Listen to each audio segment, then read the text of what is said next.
So, you need a break. The phone, the news, the neighbor's garage band, it's all too much.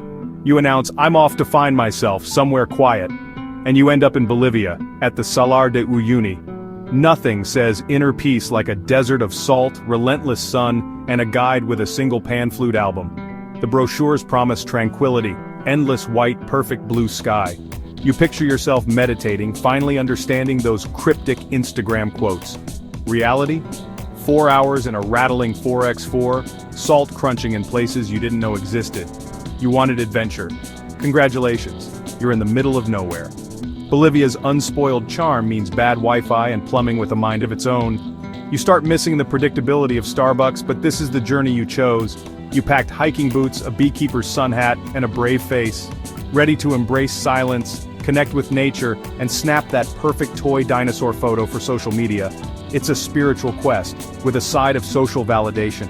Don't expect a 5-star spa or a chakra realignment from Chad. Expect cold, confusion, and amazement. Bolivia strips away modern noise, leaving you with your thoughts and a desperate craving for coffee. This isn't just a vacation, it's a character-building exercise disguised as a scenic drive. By the end, your character will be thoroughly built. Welcome to Bolivia Breathtaking Views Optional Oxygen. The Salar de Uyuni, over 10,000 square kilometers of pure salt, so flat you can see the earth curve. In the dry season, it's endless white hexagons. In the rainy season, it becomes the world's largest mirror. Suddenly, you're floating through clouds, losing all sense of direction and reality. It's nature's way of saying, you think your problems are big? Here's a sky on the ground. This isn't just a tourist spot, it's a prehistoric lake's ghost, now a crust of salt hiding a fortune in lithium. So while you're escaping technology, you're standing on the battery of the modern world. The irony is delicious. The main attraction? Photos. The lack of reference points lets you create wild optical illusions. Grown adults crawl on the ground, staging epic battles with toy dinosaurs and Pringles cans. It's a surreal collective performance art, absurd, creative, and silly. For a place so empty, it's full of human imagination. Salar de Uyuni reveals not just nature's beauty but humanity's glorious absurdity, and for that, it's worth every bumpy mile. Welcome to the world's most dazzling practical joke.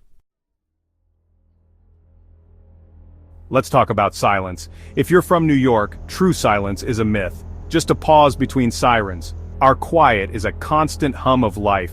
We fill every moment with sound podcasts, music, TV. Then you step onto the Salar de Uyuni. The engine cuts out. Nothing. Absolute physical silence. At first it's peaceful, then unsettling. You hear your own thoughts, loud and clear. 5 minutes in, the city dweller in you panics. Is the world still working? You want to shout, just to check. This silence strips you bare. No distractions, just you and the vast expanse. For some, it's meditative. For others, a fast track to existential crisis.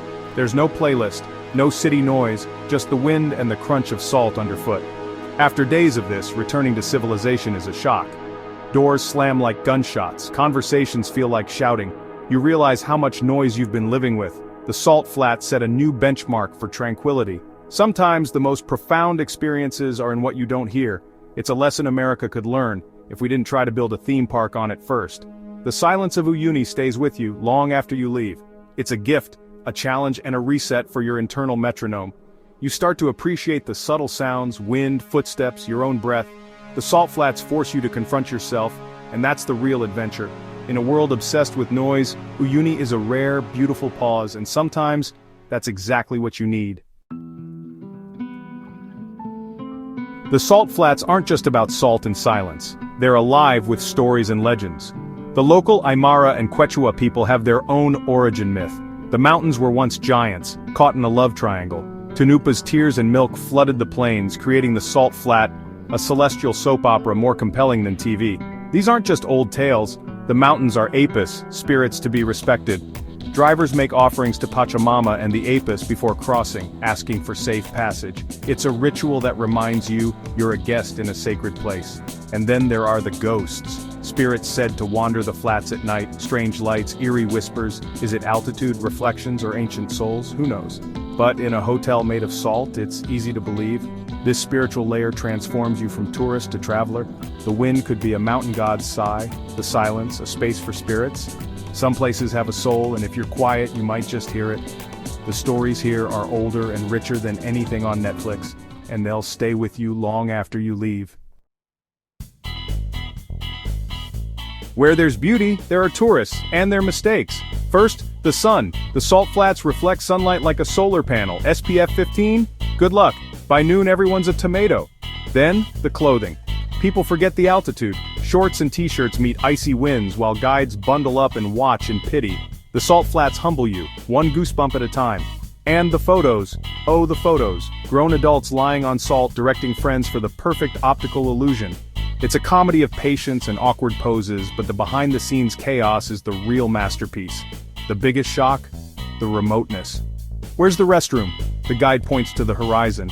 The entire Salar is the restroom. Modesty is tested, and everyone eventually finds a spot behind the 4x4. The salt flats don't just test your endurance, they test your humility. It's all part of the authentic Bolivian experience. You'll laugh about it after a long, hot shower. The salt flats are a masterclass in how not to travel, and that's what makes them unforgettable. Every mistake becomes a story worth telling. No one comes to the Bolivian Altiplano for a gourmet food tour, but the food surprises you. Meals are simple: quinoa, potatoes, and llama, and they're fantastic. A steaming bowl of quinoa soup after a day on the flats is pure comfort. Quinoa, now a global superfood, has been a staple here for millennia. The locals watch the world's quinoa craze and shrug. They've always known its value. Llama meat is lean, tasty, and a key protein source. Yes, you'll eat it while watching llamas graze nearby. It's a moment of dissonance, but you get over it. It's tradition. And potatoes, Bolivia's pride. Hundreds of varieties, each with more flavor than you thought possible. You'll eat potatoes every way imaginable, and love them all. Eating here is an education. Great food doesn't need to be complicated. Honest ingredients, tradition, and a mountain view, that's all you need. In Bolivia, food nourishes more than your body. It connects you to the land. And after a day on the salt, nothing tastes better. Bolivia's soundscape isn't just silence, it's music, woven into daily life. Beyond the tourist pan flute, real Andean music is vibrant and soulful. The charango, a 10-string guitar, brings cheer to the harsh landscape. In markets and festivals, music is participation, not performance. Melodies echo the vastness. Rhythms invite you to join in. Instruments like panpipes and deep drums tell the region's story, ancient, alive, and uniquely Andean. Here, music is a language, not a product. It celebrates, mourns, and connects people to their heritage. In the Andes, music is a fundamental part of being human. No algorithm can replicate the feeling of hearing it in its natural habitat. It's a reminder that music, like travel, is best experienced together. And in Bolivia, it's the heartbeat of the land. In the middle of the salt flats, there's an island, Isla Incahuasi, covered in giant ancient cacti. After hours of flat white, it's a surreal alien sight. The cacti, some over 10 meters tall and centuries old, stand like silent guardians. Climbing to the top is a must, though at 3,600 meters, every step is a battle with your lungs. From the summit, the endless white stretches in every direction, a humbling, awe-inspiring view. The island is more than a viewpoint, it's a biological anomaly. A remnant of a submerged volcano.